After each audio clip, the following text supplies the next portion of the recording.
Welcome back.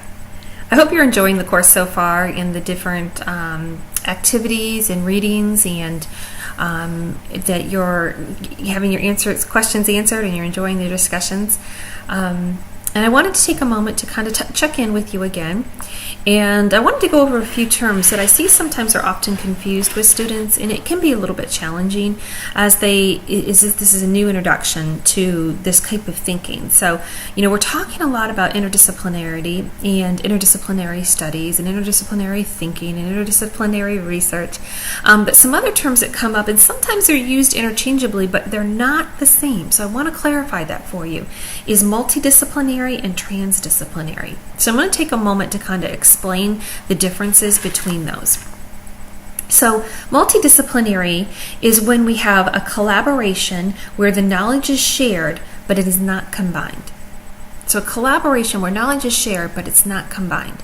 So in a multidisciplinary situation, what you're going to have is a group of people that may come together and share information about a particular task that they're working on. So this is my thought, this is my opinion. This can be done today. It's done electronically. Maybe we're looking up research that somebody else did. So we're picking up pieces and parts.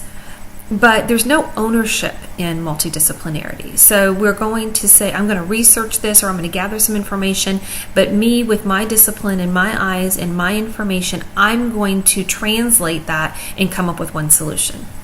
So I'm going to be responsible, or whatever party that's doing it, of course, is going to be responsible. And if they're a good researcher, they're going to gather lots of different information. But at the end of the day, it is certainly better than just looking from your own eyes and not doing research, but it's kind of touching base with other things and then bringing it back and deciphering it yourselves. And that's really where the majority of things are in many ways today. But what we know is we want to move in a different direction, and we are moving in a different direction because it's a better direction when we look at interdisciplinary, and we're going to talk about that in a second. The second one or term is called transdisciplinary. And in transdisciplinary, what we have is a transferring or combining of different theories from one discipline to another, and sometimes even merging whole disciplines into something else. So what happens here is, as we grow and as we progress and as things change, we start to merge information, and it may even transition itself into a whole new field or a whole new area. So if we look at an area, let's say like psychology. Psychology is an awesome field. Love psychology. But if you go into psychology, you're going to see there are many different areas of psychology. So you may have a course like human growth and development, or a specialist in human growth and development. Well, that's really the lifespan. That's a long time. That's from birth to death.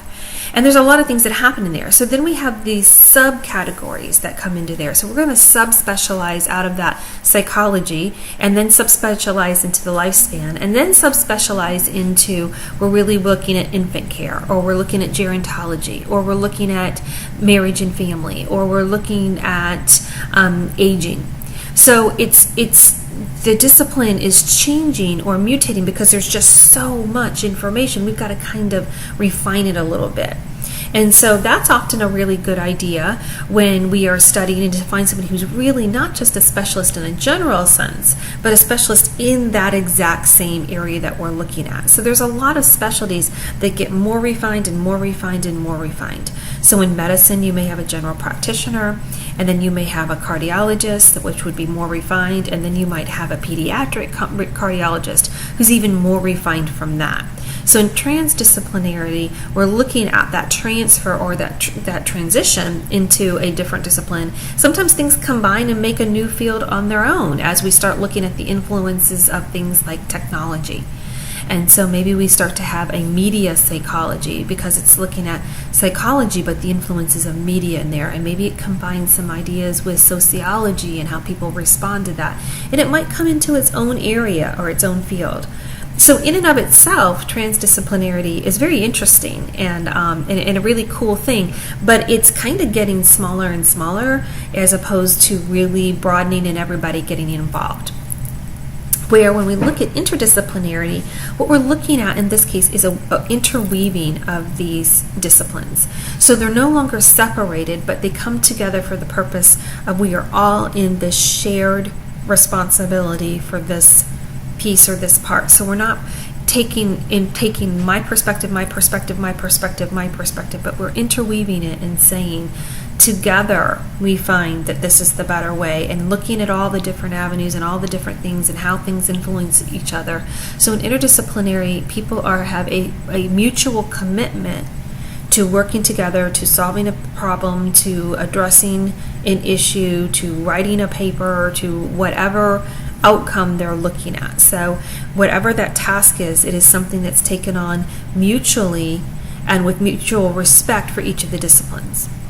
And what we find is when people do that, they're much better at solving complex problems, because it brings areas and insights and a depth to the problem solving that one discipline just can't do by itself. So it adds more to it. It adds a deeper understanding, a better understanding of a complex problem, and offers better solutions in the end. We also find that in today's world, situations get more and more complex, so we need more complex thinking for it. Additionally, what we find is that when people work on interdisciplinary teams, they're more motivated, and they often have a more positive experience in doing that.